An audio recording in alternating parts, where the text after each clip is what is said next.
ಯಾವ ಯಾವ ದೇಶಗಳು ಭಾರತ ಮತ್ತೆ ಪಾಕಿಸ್ತಾನಕ್ಕೆ ಸಪೋರ್ಟ್ ಮಾಡುತ್ತೆ? ಮೊದಲಿಗೆ ಪಾಕಿಸ್ತಾನ ಸಪೋರ್ಟರ್ಸ್ ಬಗ್ಗೆ ತಿಳಿಯುವುದಾದ್ರೆ, ಚೀನಾ ಪಾಕಿಸ್ತಾನದ ದತ್ತು ಮಗ ಇದ್ದ ಹಾಗೆ ಇದೆ. ಚೀನಾ ಕೇವಲ ಪಾಕಿಸ್ತಾನಕ್ಕೆ ಫೈನಾನ್ಷಿಯಲಿ, ಮಿಲಿಟರಿ ಸಪೋರ್ಟ್ ನೀಡುತ್ತೆ, ಜೊತೆಗೆ ಅಂತಾರಾಷ್ಟ್ರೀಯ ಮಟ್ಟದಲ್ಲಿ ಪಾಕಿಸ್ತಾನದ ಜೊತೆಗೆ ನಿಲ್ಲುತ್ತೆ. ಇದರ ಜೊತೆಗೆ ಕತಾರ್ ಮತ್ತೆ ಟರ್ಕಿ ಕಾಶ್ಮೀರದ ವಿವಾದದಲ್ಲಿ ಪಾಕಿಸ್ತಾನದ ಪರವಾಗಿ ನಿಲ್ಲುತ್ತೆ. ಸೌದಿ ಅರಬ್ ಮತ್ತೆ UAE ಕೂಡ ಕೆಲವೊಮ್ಮೆ ಬಣ್ಣ ಬದಲಾವಣೆ ಮಾಡುತ್ತೆ. ಈಗ ಭಾರತದ ಸಪೋರ್ಟರ್ಸ್ ಬಗ್ಗೆ ತಿಳಿಯುವುದು ಆದರೆ, ರಷ್ಯಾ ಭಾರತದ ಹಳೆಯ ಭರವಸೆಯ ಮಿತ್ರ ಆಗಿದೆ, ಜೊತೆಗೆ ಭಾರತದ ಒಳ್ಳೆಯ ಡಿಫೆನ್ಸ್ ಪಾರ್ಟ್ನರ್ ಆಗಿದೆ. ಭಾರತಕ್ಕೆ ಲೇಟೆಸ್ಟ್ ಟೆಕ್ನಾಲಜಿಯ ವೆಪನ್ ನೀಡುವುದರ ಜೊತೆಗೆ ಅಂತಾರಾಷ್ಟ್ರೀಯ ಮಟ್ಟದಲ್ಲಿ ಓಪನ್ ಆಗಿ ಭಾರತಕ್ಕೆ ಸಪೋರ್ಟ್ ಮಾಡುತ್ತೆ.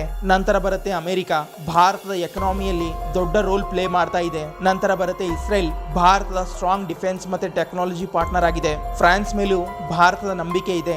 ರಫೇಲ್ ಜೆಟ್ ನಿಂದ ಹಿಡಿದು ಅನೇಕ ಅಗ್ರಿಮೆಂಟ್ ನಲ್ಲಿ ಎರಡೂ ದೇಶಗಳ ಸಂಬಂಧ ಚೆನ್ನಾಗಿದೆ. ಆಸ್ಟ್ರೇಲಿಯಾ ಮತ್ತೆ ಜಪಾನ್ ಕೂಡ ಕ್ವಾಡ್ ಗ್ರೂಪ್ ನ ಜೊತೆಗೆ ಭಾರತದಲ್ಲಿ ಹೂಡಿಕೆ ಮಾಡಿ ಕೆಲಸ ಮಾಡ್ತಾ ಇವೆ. ಇಂತಹದೇ ಫ್ಯಾಕ್ಟ್ ವಿಡಿಯೋ ನೋಡಲು ಚಾನಲ್ ಅನ್ನು ಸಬ್ಸ್ಕ್ರೈಬ್ ಮಾಡಿ, ಹಾಗೆ ನಮ್ಮನ್ನು ಫಾಲೋ ಮಾಡಿ, ಸಪೋರ್ಟ್ ಮಾಡಿ.